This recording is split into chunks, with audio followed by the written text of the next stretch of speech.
Today is a monumental day for WSMV4 as we celebrate 75 years of service to Nashville and the Middle Tennessee community. From triumphs to tragedies, breaking news to law-changing investigative reports, our WSMV4 family has been with you through it all. So let me take you back in time to share some of the biggest news stories we brought you over the last 7 decades. Good afternoon.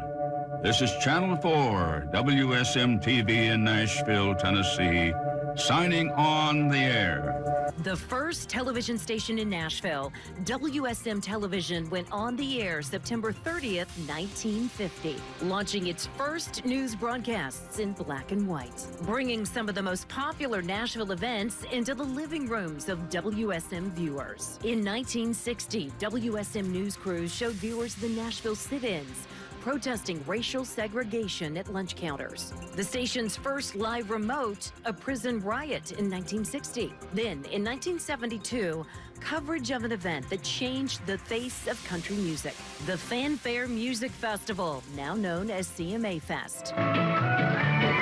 That same year, WSM crews took us inside the new Opryland, USA, later called Opryland Theme Park. Then showed us the new Grand Ole Opry House, custom built for the show in 1974. In 1975, a mysterious murder rocked Nashville. The story of 9-year-old Marcia Trimble, who left her Green Hills home to deliver Girl Scout cookies and never returned. Her body discovered a month later.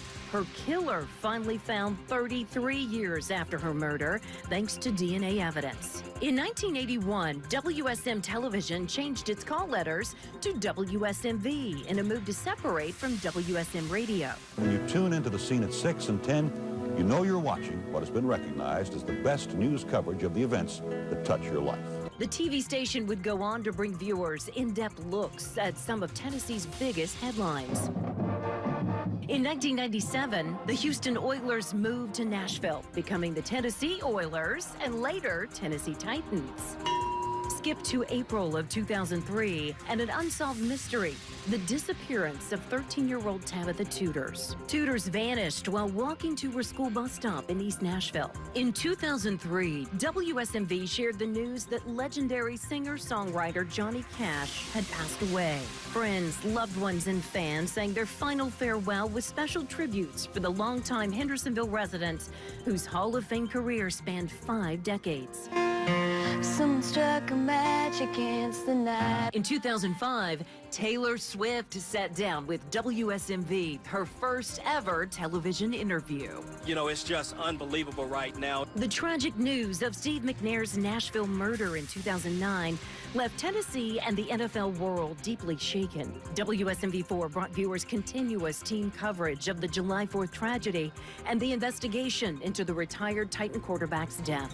2 years later, WSMV's team coverage told the story of 20-year-old nursing student Holly Bobo, who disappeared from her parents' home in Decatur County, her body later found. Bobo's disappearance led to one of the state's most prominent cases, the trial of Zach Adams, convicted of her kidnapping, rape, and murder.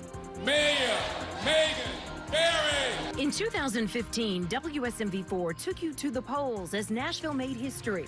Voters electing the city's first female mayor, Megan Barry, who made history again 3 years later. Was he getting paid while you were having relations with him? No.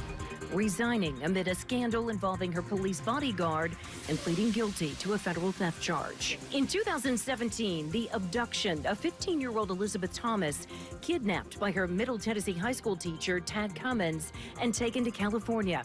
The kidnapping prompted a 38-day cross-country search. On April 22, 2018, James Shaw Jr. disarmed a gunman at an Antioch Waffle House where 4 people died. Speaker, can you tell us about your decision to step down? Our cameras were rolling in 2019 as WSMV4 worked to get a response from Glenn Cassida, the Speaker of the House. Both he and top aide Keith Cothran faced more than a dozen corruption charges. later found guilty by a federal jury. Then a whole new world in March of 2020, WSMV4 crews covering all angles of the COVID-19 pandemic. At times, even broadcasting from home, WSMV4 had an unwavering commitment to bring viewers the latest news. I can't breathe! There were protests in 2020 after the killing of George Floyd. The historic Metro Courthouse set on fire, Broadway businesses vandalized. That same year on Christmas Day, live coverage of the immediate aftermath of the downtown bombing. An RV bomb detonated, damaging more than 60 buildings, displacing hundreds of residents. On March 27th, 2023, a tragedy that forever changed Nashville. The mass shooting at the Covenant School, where the lives of 3 children and 3 employees were taken. Over the last 4 years, Nashville grew more than twice the national average between 2020 and 2024. WSMV crews covering a booming Middle Tennessee, partially fueled by the addition of major tech companies, including Amazon and Oracle.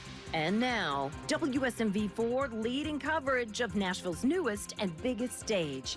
Construction of the new enclosed Nissan Stadium, the future home of the Tennessee Titans.